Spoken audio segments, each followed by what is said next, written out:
नमस्कार विद्यार्थी मित्रांनो, मी गौरी ध्यास अकॅडमी सातारा या आपल्या युट्यूब चॅनलवरती आपल्या सर्वांचं सहर्ष स्वागत करते।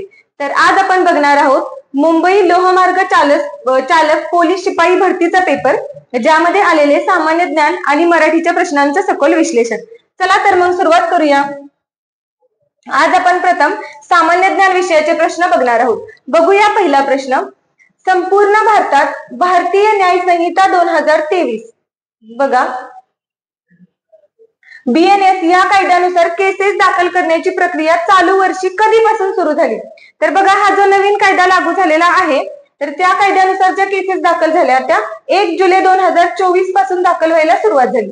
त्यामुळे पर्याय क्रमांक 1 हे या प्रश्नाचे योग्य उत्तर आहे। यानंतर पुढचा प्रश्न आपण बघणार आहोत। संपूर्ण भारतात लागू करण्यात आलेली भारतीय नागरिक सुरक्षा संहिता BNSS ने मूळ कोणत्या कायद्याला रिप्लेस केले? तर बघा, या अगोदरही असा सेम प्रश्न बऱ्याच जिल्ह्यांना आलेला आहे आणि त्याही ठिकाणी मी तुम्हाला सांगितलेलं होतं की ज्या ठिकाणी तुम्हाला दंड हा शब्द दिसतोय त्या ठिकाणी काय शोधायचंय तुम्हाला? कीवर्ड न्याय। फौजदारी प्रक्रिया या ठिकाणी काय शोधायचंय? नागरिक सुरक्षा। हे नवीन कायद्यातील कीवर्ड्स आहेत आणि पुराव्याच्या जागी काय आलेला आहे तर साक्ष अधिनियम। मग बघा, प्रश्नामध्ये भारतीय नागरिक सुरक्षा संहिता विचारलेला आहे। मग कुठं दिसते आपल्याला फौजदारी प्रक्रिया? पर्याय क्रमांक 2। त्यामुळे हे या प्रश्नाचे योग्य उत्तर आहे। यानंतर पुढचा प्रश्न बघणार आहोत। नथुला खिंड ही भारताच्या कोणत्या राज्यात आहे? तर बघा, बऱ्यापैकी पेपरला ही जी नथुला खिंड आहे राज्याच्या संदर्भात जर प्रश्न आला तर बऱ्यापैकी या खिंडीवरतीच येतो। ही खिंड आहे सिक्कीम या राज्यात असणारी। तसंच इतर राज्यातील खिंडी बघूयात।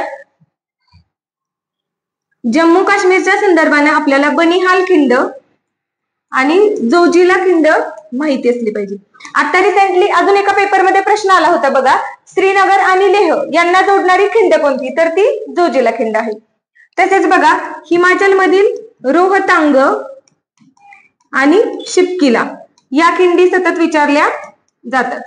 ला म्हणजे पाच खिंड। तसंच बघा, उत्तराखंड किंवा उत्तरांचल मधील जर म्हटलं तर नीती खिंड आहे, माना आहे आणि लिपुलेख नावाची खिंड आहे। तर बघा, या ठिकाणी आपल्याला नथुला विचारलेली होती जी सिक्कीम राज्यामध्ये आहे। यानंतर पुढचा प्रश्न बघणार आहोत। युनोचे मुख्यालय कुठे आहे? युनो आहे काय आहे? हे युनायटेड नेशन्स ऑर्गनायझेशन, ज्याची स्थापना कधी झाली? 1945 ला। एक आंतरराष्ट्रीय संघटना आहे जिचे मुख्यालय न्यूयॉर्क या ठिकाणी आहे। यानंतर जीएसचा पुढचा 5वा प्रश्न आपण बघणार आहोत। पंडित शिवकुमार शर्मा हे खालीलपैकी कोणत्या वाद्याशी संबंधित आहेत? तर बघा, ही जी व्यक्ती आहे ती संतूर या वाद्याशी संबंधित आहे। संतूर वाद्य आणि संतूर साबण याच्यामध्ये कन्फ्युज व्हायचं नाही। संतूर हे काय आहे? तंतुवाद्य आहे। यानंतर पुढचा प्रश्न बघणार आहोत। संरक्षण संशोधन व विकास संस्था DRDO चे मुख्यालय कुठे आहे? तर बघा, ही जी संस्था आहे तिचं जे मुख्यालय आहे ते नवी दिल्ली या ठिकाणी आहे। त्यामुळे पर्याय क्रमांक 3 हे या प्रश्नाचं योग्य उत्तर आहे। पुढे बघूया, भारतीय लष्करातील चिनूक हे काय आहे? बघा, या ठिकाणी चुकलेलं आहे, हे चिनूक आहे आणि हे हेलिकॉप्टरचं नाव आहे। त्यामुळे पर्याय क्रमांक 4 हे या प्रश्नाचं योग्य उत्तर आहे। तर बघा, त्या ठिकाणी एक्सप्लेनेशनची आवश्यकता नाहीये, कारण जर स्ट्रेट फॅक्च्युअल प्रश्न असेल तर त्याचं डायरेक्ट उत्तर सांगते। पुढचा प्रश्न बघूया। राष्ट्रीय विषाणू संस्था कुठे आहे? तर ही जी संस्था आहे ती पुणे या ठिकाणी आहे। तर बघा, आताची जी भरती झाली त्याच्यामध्ये बऱ्यापैकी अशाच राष्ट्रीय दर्जाच्या संस्था विचारलेल्या होत्या की ज्यांचं मुख्यालय कुठे आहे? पुणे या जिल्ह्यामध्ये किंवा पुण्यामध्ये आहे। यानंतर पुढचा प्रश्न आपण बघणार आहोत। भारतीय शेअर बाजाराचे नियमन कोण करते? तर हा जो शेअर बाजार आहे बघा, त्याचं नियमन करणारी संस्था आहे सेबी। सेबी म्हणजेच काय आहे? तर securities exchange board of India, ज्याची स्थापना 1992 ला झालेली आहे। त्यामुळे पर्याय क्रमांक 4 हे या प्रश्नाचं योग्य उत्तर आहे। तसंच बघा, ही जी आहे BOB बँक ऑफ बडोदा असेल किंवा ही SBI state bank of India, जी सार्वजनिक क्षेत्रातील भारतातील सर्वात मोठी बँक म्हणून ओळखली जाते आणि ही जी RBI आहे ती भारत सरकारची बँक म्हणून ओळखली जाते। यानंतर पुढचा प्रश्न बघणार आहोत। भारताच्या राष्ट्रपती द्रौपदी मुर्मू कोणत्या राज्यातील आहेत? तर बघा यांचा जो जन्म आहे तो ओरिसा राज्यातील आहे, त्यामुळे पर्याय क्रमांक 3 हे या प्रश्नाचं योग्य उत्तर आहे. मात्र त्यांच्या बाबतीत जर अजून सांगायचं झालं तर देशाला स्वातंत्र्य मिळाल्यानंतर भारतामध्ये जन्मणाऱ्या त्या पहिल्या राष्ट्रपती आहेत, म्हणजेच तरुण राष्ट्रपती म्हणून ओळखल्या जातात. तसेच त्यांनी राज्यपाल म्हणून झारखंड या राज्यामध्ये काही काळ काम केलेलं आहे. मात्र या ठिकाणी विचारलेलं आहे कोणत्या राज्यातील आहेत, तर त्या ओरिसा या राज्यातील आहेत. त्यामुळे पर्याय क्रमांक 3 हे या प्रश्नाचं योग्य उत्तर आहे. बघा पुढचा प्रश्न,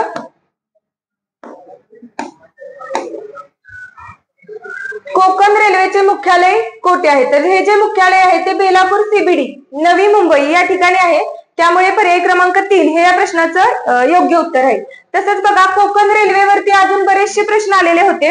तर ज्यावेळेस कोकण रेल्वेची स्थापना झाली तर त्यावेळेस जे रेल्वे मंत्री होते ते जॉर्ज फर्नांडिस होते.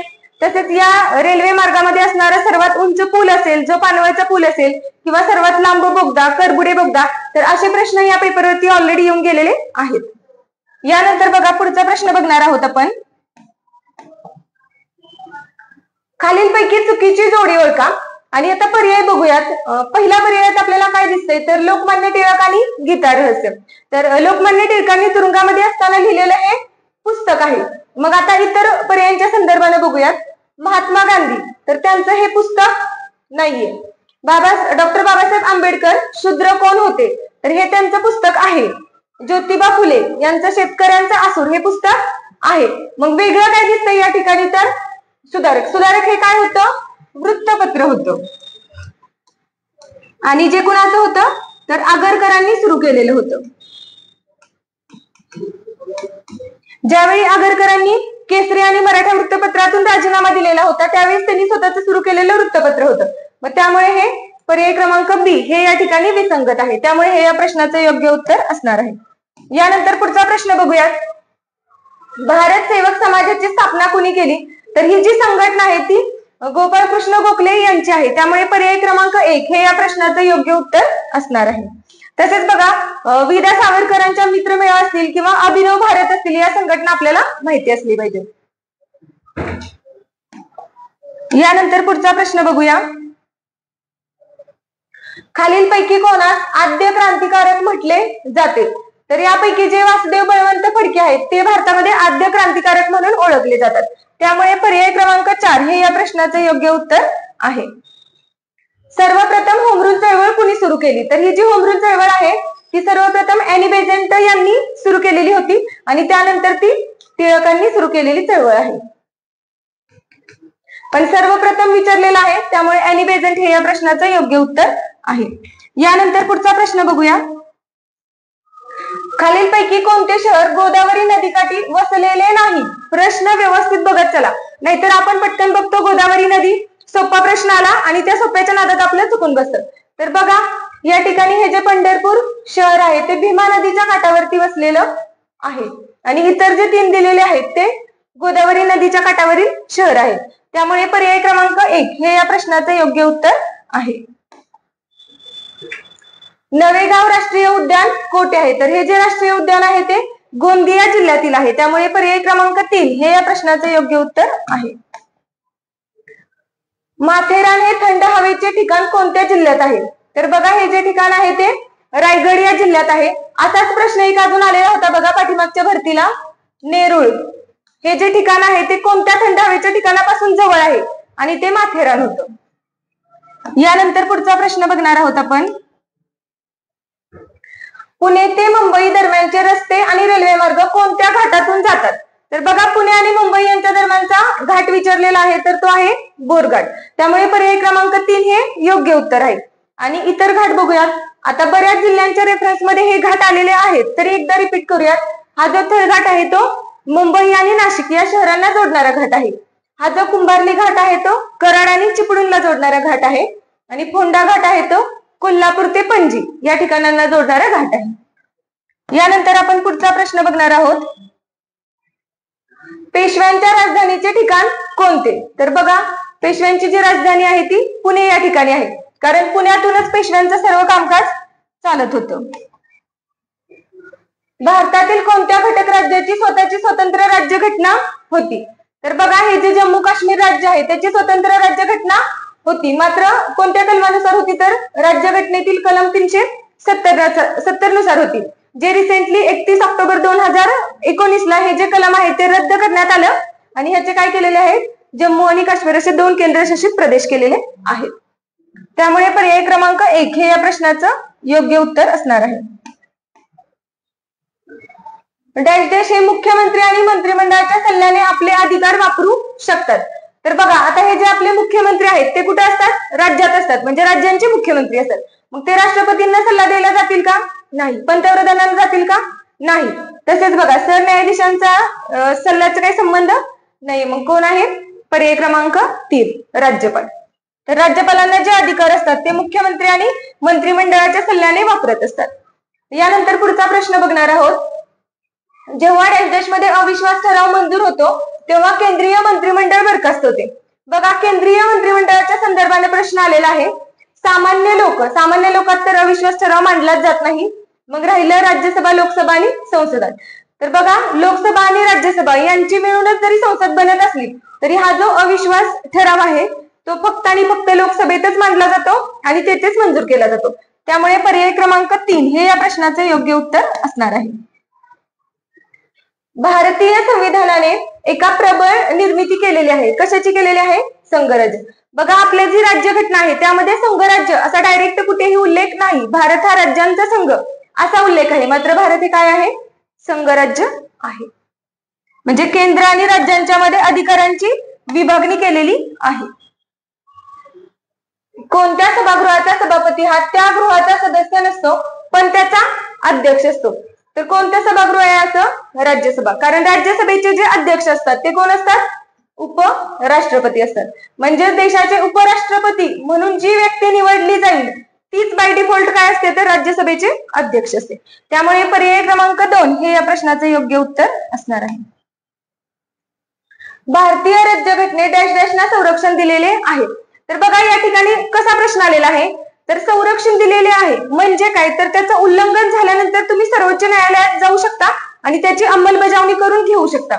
मग बघा, कामाचा हक्क, राजकीय पक्ष किंवा मार्गदर्शक तत्वांचं जर उल्लंघन झालं तर तुम्हाला न्यायालयात जाता येत नाही. फक्त आणि फक्त मूलभूत हक्कांच्या उल्लंघनाच्या केसमध्ये तुम्ही न्यायालयामध्ये जाऊ शकता आणि मूलभूत हक्क तुमचे परत मिळवू शकता. त्यामुळे पर्याय क्रमांक 2 हे या प्रश्नाचे योग्य उत्तर आहे. डॉक्टर बाबासाहेब आंबेडकर यांनी कोणत्या साली मूकनायक सुरू केले. तर हे जे वृत्तपत्र आहे ते त्यांनी 1920 ला सुरू केलेलं होतं. त्यामुळे पर्याय क्रमांक 3 हे या प्रश्नाचे योग्य उत्तर असणार आहे. पुणे करारावरती कोणी स्वाक्षऱ्या केला. तर बघा, हा जो पुणे करार आहे तो ऑलरेडी एकदा त्याची डेट विचारलेली होती, जी काय आहे 24 सप्टेंबर 1932. जेव्हा रॅमसे मॅकडोनाल्ड यांनी जातीय निवाडा जाहीर केला तर त्यावेळेस महात्मा गांधीजी जे होते ते एरवड्याच्या तुरुंगामध्ये होते आणि तेथेच त्यांनी आमरण उपोषण सुरू केलं. मग त्यांनी ते आमरण उपोषण पाठीमागं घ्यावं म्हणून डॉक्टर बाबासाहेब आंबेडकर यांनी त्यांची तुरुंगामध्ये भेट घेतली आणि त्या दोघांच्या दरम्यान झालेला हा पुणे करार आहे.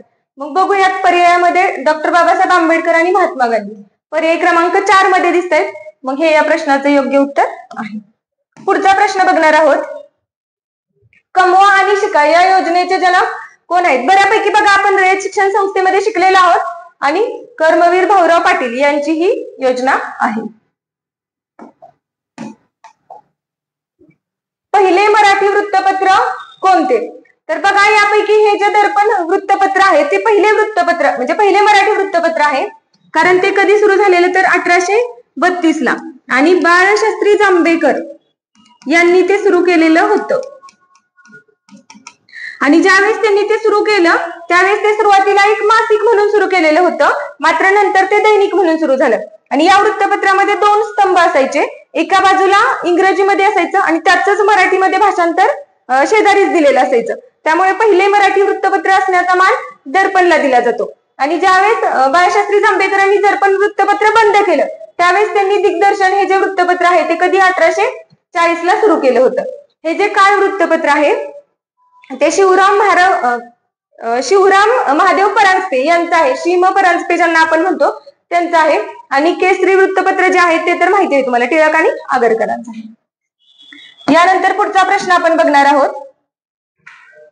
भारतीय राज्यघटनेत किती प्रकारच्या आणीबाणींचा उल्लेख आहे? तर बघा, राज्यघटनेमध्ये डायरेक्ट 3 आणीबाणींचा उल्लेख केलेला आहे, ज्यामुळे पर्याय क्रमांक 2 हे या प्रश्नाचं योग्य उत्तर आहे. मग कोणत्या 3 आणीबाणी आहेत? तर पहिली आहे राष्ट्रीय आणीबाणी. याच्या संदर्भाने आपल्यासाठी काय महत्वाचं आहे? कलम क्रमांक. कोणतं कलम आहे? राज्यघटनेतील 352 कलम.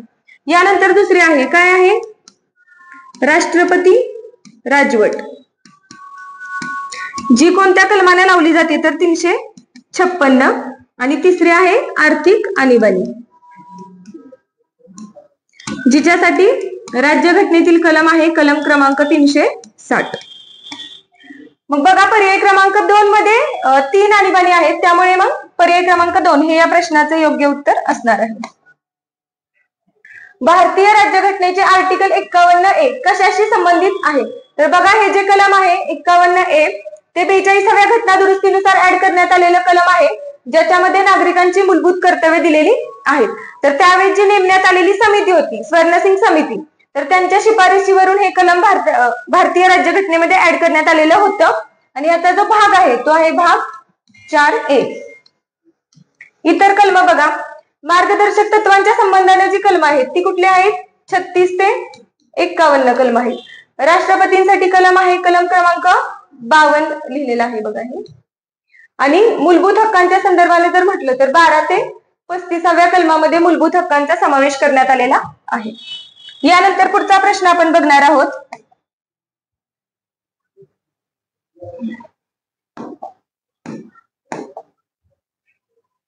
देशातील कायद्यांची निर्मिती करणारी सर्वोच्च संस्था कोणती? तर बघा, देशामध्ये जर कोणत्याही कायद्याची निर्मिती करायची असेल तर काय केलं जातं? एकतर लोकसभा किंवा राज्यसभेमध्ये ती विधेयक मांडलं जातं आणि पारित झाल्यानंतर जे रिमेनिंग दुसरं सभागृह असेल त्यांच्याकडे पाठवलं जातं आणि शेवटी राष्ट्रपतींची सही झाल्यानंतर ते कायदा म्हणून त्याला मान्यता मिळते. मग बघा, संसदेमध्ये लोकसभा आणि राज्यसभेचा समावेश होतो, त्यामुळे मग सर्वोच्च संस्था आहे संसद. विधान परिषदेचा तर तिथं काही संबंध नाहीये. यानंतर बघा, याच पेपरमध्ये आलेले आपण मराठीचे प्रश्न बघणार आहोत. आमच्या बागेत आंबा, फणस, काजू, चिक्कू, पेरू आणि पपई ही आहेत. या वाक्यात एकूण किती वेळा स्वल्पविराम येईल?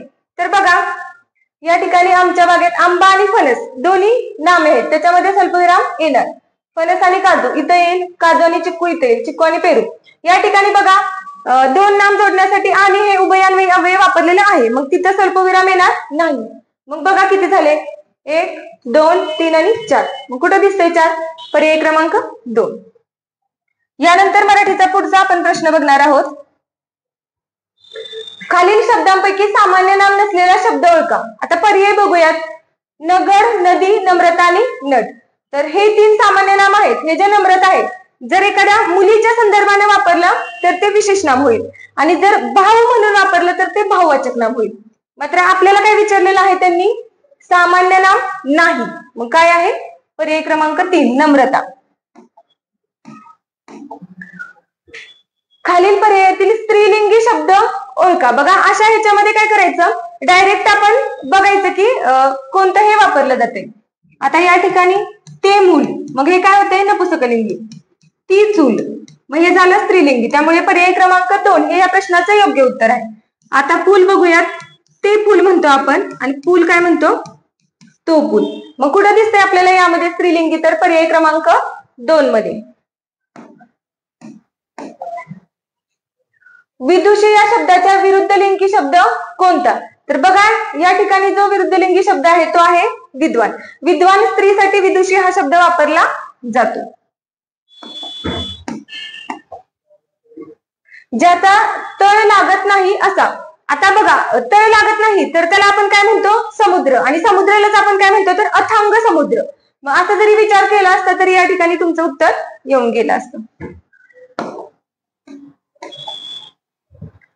मगरमिठी या अलंकारिक शब्दाचा अर्थ ओळखा. तर बघा, ही जी मगरमिठी आहे तो जो शब्द आहे तो घट्ट पकड, म्हणजे ज्याच्या पकडीतून सुटता येणार नाही अशा प्रकारे किंवा अशा अर्थाने तो शब्द वापरला जातो. त्यामुळे पर्याय क्रमांक 4 हे या प्रश्नाचं योग्य उत्तर आहे. स, ट, क, र आणि का या अक्षरांपासून तयार होणाऱ्या अर्थपूर्ण शब्दातील मधले अक्षर व शेवटचे अक्षर घेऊन तयार होणाऱ्या शब्दाचा अर्थ खालीलपैकी कोणता?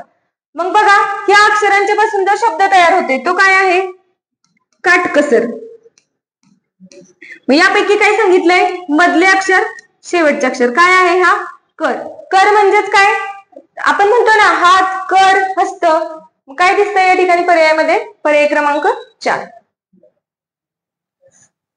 आता इथले जे पर्याय आहेत बघा, या ठिकाणी कारस्थानासाठी काय म्हणतो आपण? कट.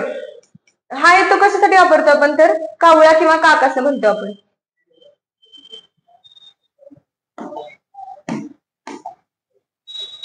पुढचा प्रश्न बघा, खालील वाक्यात योग्य वाक्यप्रचार वापरा.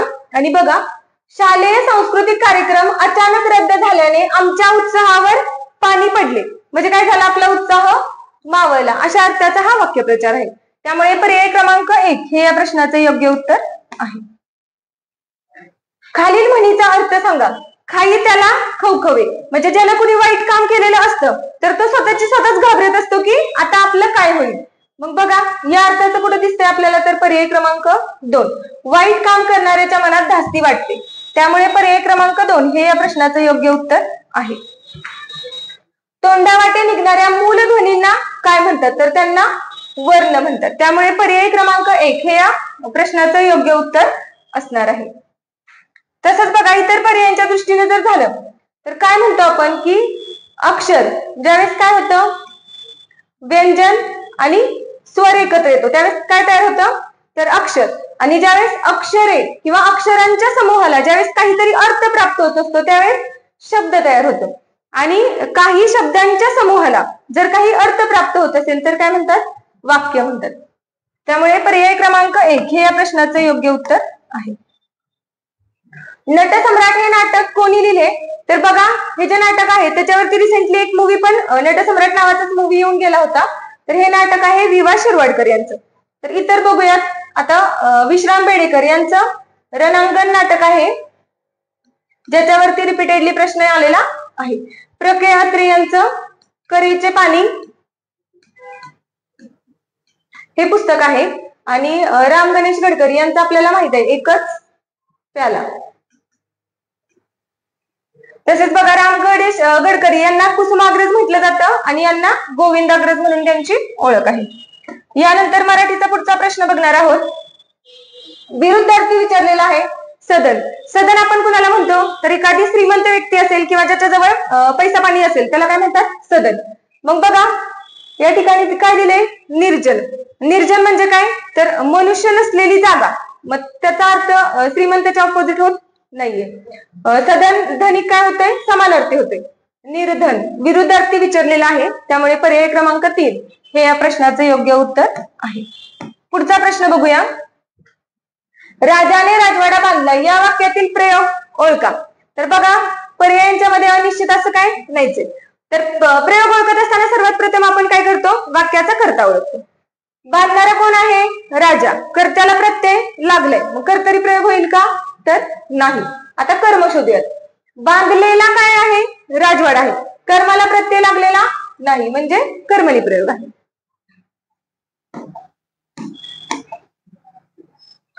तो झाडाखाली गाढ झोपला या वाक्यातील खाली हे कोणते अव्यय आहे? तर बघा, हे जे खाली आहे ते क्रियाविशेषण अव्यय म्हणून पण वापरलं जातं आणि शब्दयोगी अव्यय म्हणून पण वापरलं जातं.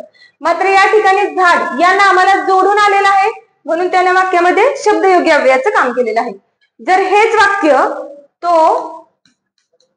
झाडाच्या खाली झोपला, झाडाच्या आणि खाली म्हणजे समजतंय झाड आणि खाली जोडून आलं तर शब्दयोगी अव्यय.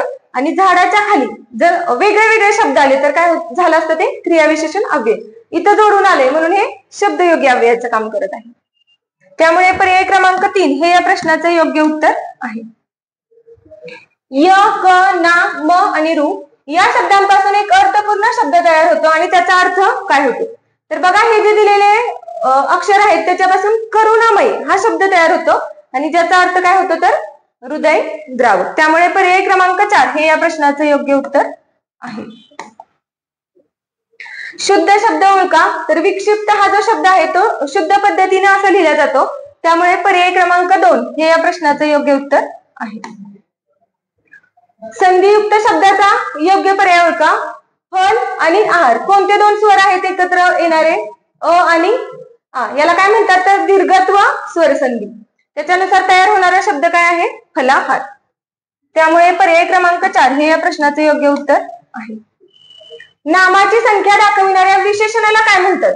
बघा प्रश्नामध्येच उत्तर आहे का? संख्यावाचक विशेषण म्हणतात. तो भेटला आणि पटकन निघून गेला या वाक्यातील आणि हे कोणते अव्यय आहे? बघूयात. या ठिकाणी आणि आलेला आहे. आणीच्या अगोदर काय आहे? तो भेटला एक वाक्य आहे. पटकन निघून गेला हे दुसरं वाक्य आहे. मग दोन वाक्यांना जोडण्यासाठी आणि आलेला आहे, जे काय काम करते? उभयान्वयी अव्ययाचं काम करते. समुच्चय बोधक उभयान्वयी अव्यय. खालीलपैकी भूतकाळी वाक्य कोणते? बघा वाक्य वाचायची पूर्ण गरज नाही. भूतकाळामध्ये काय येत असतं? होता, होती, होते. मग कुठं दिसतंय पर्यायांच्या मध्ये? बघा इथं आहे, इथं काय आहे? आहे, इथं आहे. होता एकाच ठिकाणी आहे. मग भूतकाळी वाक्य शोधायला सांगितलेलं आहे. मग किती सुंदर होता तो देखावा. केवळ प्रयोगी वाक्य आहेत बघा, फक्त क्रियापद शोधायचं. अनंत व अथांग या शब्दांचा समास ओळखा. तर हे जे दोन शब्द आहेत ते कुठल्या समासाचे आहेत? तर बहुव्रीही समासाचे आहेत. त्यामुळे पर्याय क्रमांक 4 हे या प्रश्नाचे योग्य उत्तर आहे. त्यातही जर विचारलं तर नन बहुव्रीही समासाची ती उदाहरणं आहेत.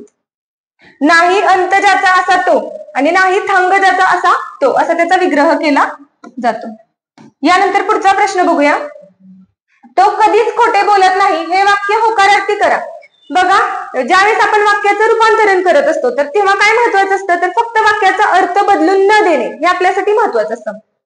तो नेहमी खोटे बोलतो. बघा वाक्यात काय दिले? खोटे बोलत नाही. बघूया. तो नेहमी खोटे बोलतो, अर्थ बदलला. तो नेहमी खरे बोलत नाही, अर्थ बदलला. तो नेहमी खोटे बोलतो असे नाही, अर्थ बदलला. तो नेहमी खरे बोलतो या ठिकाणी काय होते? अर्थ तोच राहते. त्यामुळे पर्याय क्रमांक 4 हे या प्रश्नाचे योग्य उत्तर आहे. बालिश बहु बायकात बडबडला या वाक्यातील अलंकार कोणता? तर बघा हे जे उदाहरण आहे ते अनुप्रास या अलंकाराचं आहे. कारण अनुप्रास अलंकारामध्ये काय होत असतं? तर एखाद्या अक्षराची, एखाद्या ठराविक अक्षराची जर पुनरावृत्ती झाली तर त्या वाक्यामध्ये काहीतरी नाद निर्माण होतो. मग त्यावेळेस कुठला अलंकार होतो? तर अनुप्रास अलंकार होतो. मग तसंच यमक अलंकाराच्या बाबतीत आपण काय सांगू शकतो? तर एखाद्या कवितेच्या चरणाच्या शेवटी, मध्ये किंवा ठराविक ठिकाणी जर तेच अक्षर आलेलं असेल तर त्याच्यामुळे एक नाद निर्माण होतो, जिथं काय होतं? तर यमक अलंकार होतो. आणि श्लेष अलंकार हा अर्थ अलंकार आहे, की जसं आपण म्हणतो की वाक्यामध्ये जर एकच शब्द आहे तो जर दोन किंवा जास्त अर्थांनी, वेगवेगळ्या अर्थांनी वापरला गेला तर त्या ठिकाणी काय होतं? श्लेष अलंकार होत असतो. आणि उत्प्रेक्षा अलंकाराबद्दल आपण काय सांगू शकतो?